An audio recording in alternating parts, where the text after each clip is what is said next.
I just got a new squirrel gun, and I'm excited. It's a old Remington 581. So when I say new, it's new to me. And I can't wait to go try this thing out. But before I go try it out, there's a few things I need to do to it first.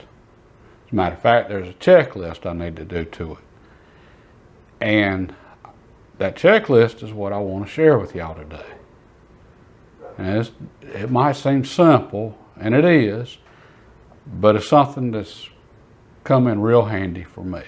And it's something I think could benefit a lot of y'all.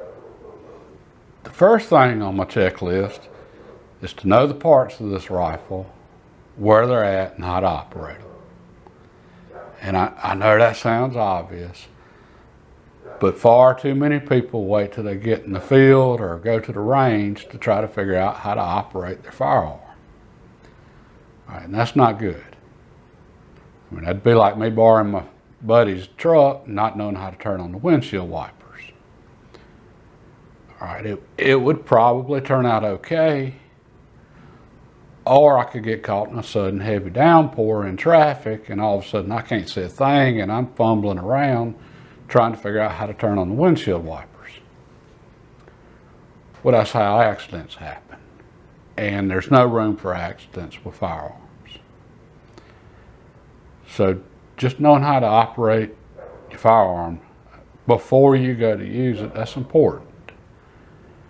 Besides, you can't operate something safely if you don't know how to operate it. I mean, it's bottom line. And at the very minimum,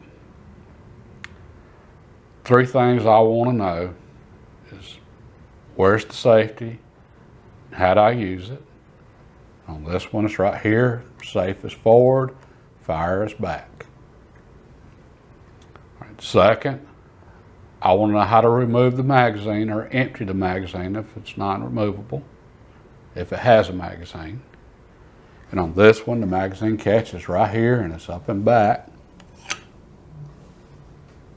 And third, I want to know how to remove the bolt or lock the slide back if it's semi-automatic.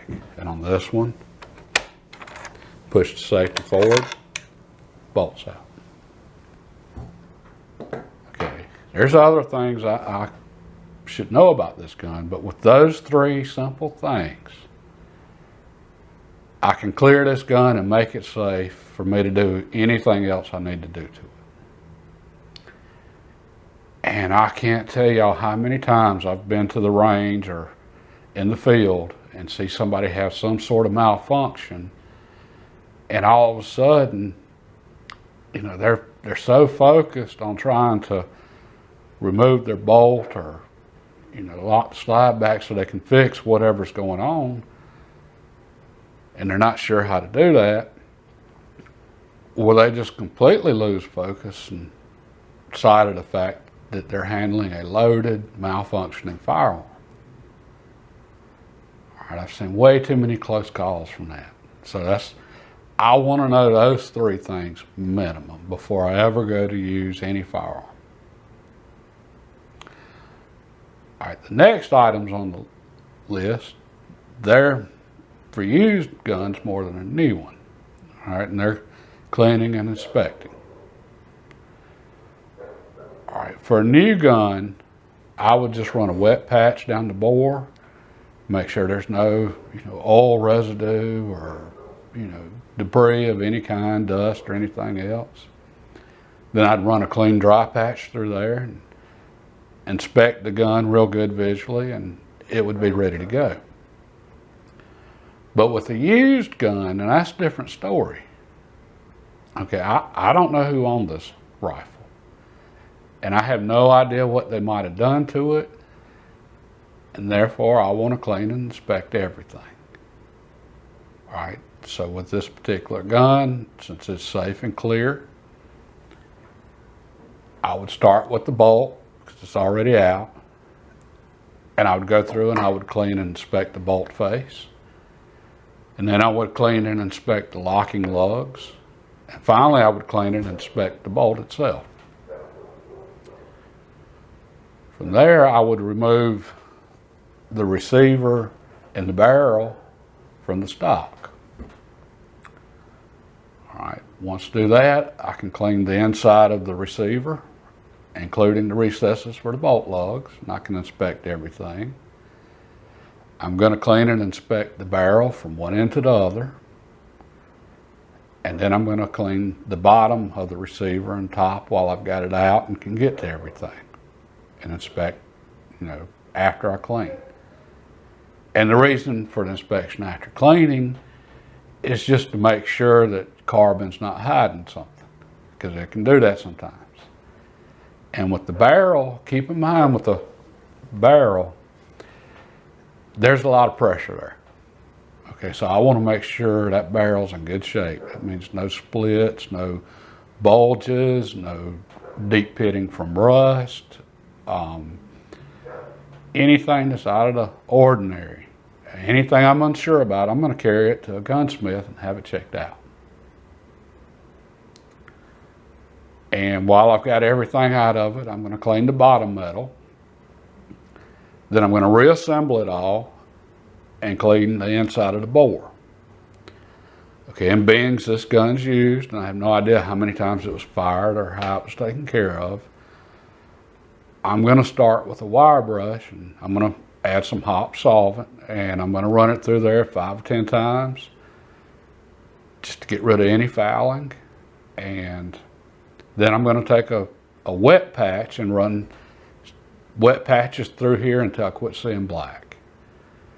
The patch can be discolored. It's going to be discolored just from the solvent and all the mess in there, but I don't want to see any black on it. All right, it's going to be kind of a dark gray. And then after that, I'm going to run dry patches through here until they come out clean. Once I've done all that, I know this gun's mechanically sound and it's safe to use. Okay, so then it's ready for me to carry out into the field and use it. Now, folks, I know that was short and simple, but it's important. And of course, that list isn't all inclusive. I couldn't create a checklist for all firearms.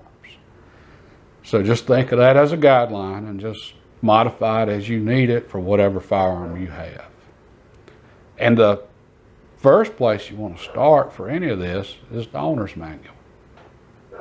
I seen the owner's manual one time. It said, try it our way before you try it yours. I always thought that was pretty good, but that's where you want to start, owner's manual. And if you're not sure how to field strip your firearm, there's a lot of great videos on there. If you've got a new used one, lots of great videos to show you how to do that. All right, folks, I hope that was helpful.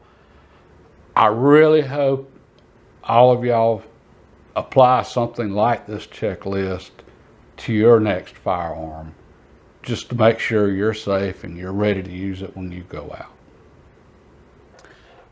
If you found this video helpful, hey, please give me a thumbs up. It helps out the channel. And if you want to see the coming videos, hit the subscribe button over here. And you can also click on the little bell and you'll get notifications for any future videos. The next one, I'll be putting some sling swivels and changing the scope out. This is the scope that came with it. And the things I'm going to get into with this video and the others, they apply to all rifles and firearms for that matter, but particularly rifles. So even though this is a squirrel gun, I think the things I get into will be useful for you, even for a deer rifle or anything else. God bless, and y'all have a good day.